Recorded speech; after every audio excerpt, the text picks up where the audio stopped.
Butts. The final frontier. Or back tier, I guess.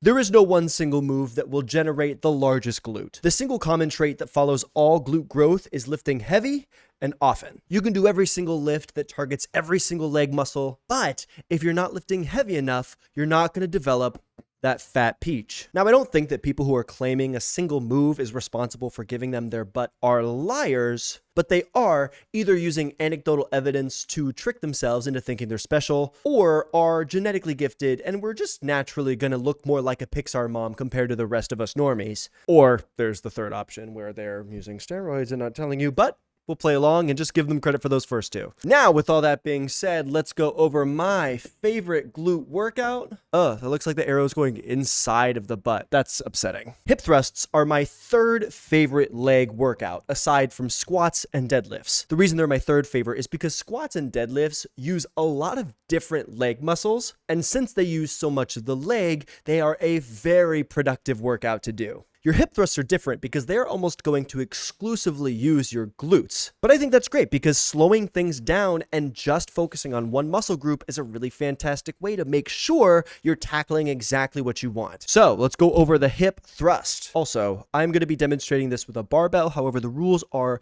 virtually the exact same when it comes to using any kind of thrusting machine at the gym. First, you're going to roll that bar on your hips and you're going to keep your feet flat on the ground. It's really important with leg workouts like this to be able to plant your heels down. However, you want to make sure that your toes aren't lifting off the ground. Relaxing your toes and keeping your feet flat are really important when it comes to creating good habits with balance and to make sure that you're putting tension in the right place. Lots of people love to get their calves involved when they're doing hip thrusts, but that's no good. I promise. You're already doing hip thrusts. No other muscle group is going to help you, babes. With this workout, your ass is on its own.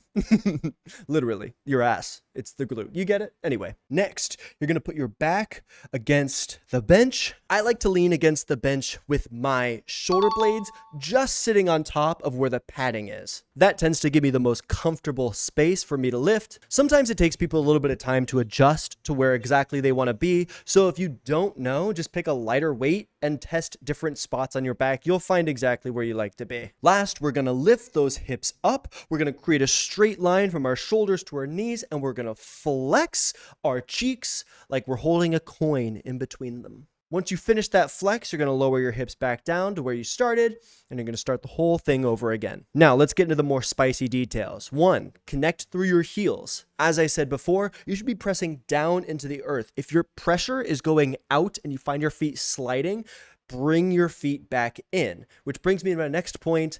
Make sure that your shins are perpendicular to the floor. If someone was looking at your profile, it should look like your knees to heels are creating a straight line up and down. And then I get a lot of questions about this last one. Where do the feet point? Personally, I think it depends a lot on comfort, but on average, you should have them slightly out at about a 15-degree angle. It's a little bit of a flare, not too much, very similar to what you'd be squatting with. And last, and probably the most important thing to look out for is when you're doing a hip thrust, your neck needs to be still. I see a lot of people rocking back and forth with their head following the motion of where their hips are going, and this feels correct because it seems as if they are letting their hips guide the motion, but what this is really doing is causing their body to misalign with where their hips are going. Similar to a deadlift, your hips are what are guiding the motion, not your chest and not your knees. By keeping your neck straight and your eye line focused on one point, you're more likely to have your body align in the right spot and allow your hips to do all of the work that's necessary. Now here is where things get fun, because what I like to do is add abduction whenever I'm in my upright flexed position. So the only thing that changes with your standard hip thrust is before you start, you're going to put on a band. And as you lift your hips and flex your glutes, you're going to flare out your knees, bring them back, and then finish the movement. Now, very clever people will notice that this is the same function an abductor machine uses, and they're right. However, I think this is better for 2 reasons. The first is that there's more of a mind-muscle connection. When you're flexed and really feeling that burning sensation, I don't know why I phrased it like that. When you're flexed and really feel that tension in your glute, you're going to be way more focused and way more present. The second reason is that when you are holding that flexed position, you are going to be more attentive of your form and function. You can tell when your hips are dipping, and you can tell when you're rushing through it. There's nothing wrong with the abduction machine. I just think it's very easy to not necessarily challenge yourself in a way where these hip thrusts with abduction do not let you get away with anything. Normally, when you staple two moves together, it takes energy away from the whole movement. You know, kind of like doing hammer curls with reverse lunges. You aren't going to be curling with your max, and you're not going to be reverse lunging the most weight you've ever done, because you're doing two things at once that aren't necessarily connected.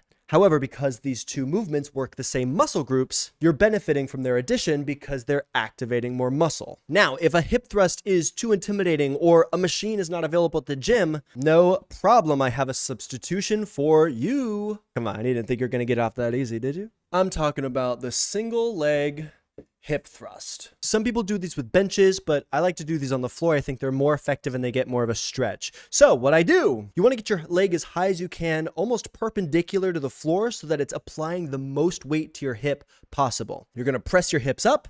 And again, we're trying to create rigid lines here. We want to see a straight line from the shoulders all the way to your knees. And last, we're going to plant those heels down. For the same reasons I was talking about before, you want to make sure that that heel is firmly planted on the ground so that your glute is the muscle that's activated the most. Now, I love these movements. I'll put them in supersets or just as a finisher at the end of the day. However, remember what I said earlier about lifting heavy. Despite this being a fantastic movement that I love, the single leg hip thrust alone is not going to grow your ass that much. So if you're looking for a workout that's great for your glutes and also going to help with your leg flexibility, single leg hip thrusts are great. But if you're looking to build a dumper, then you need to be doing heavy thrusts. I hope that makes sense. And that is all I got. Thank you so much for watching. Please like, comment, and subscribe. It helps me get this video out to a lot more people.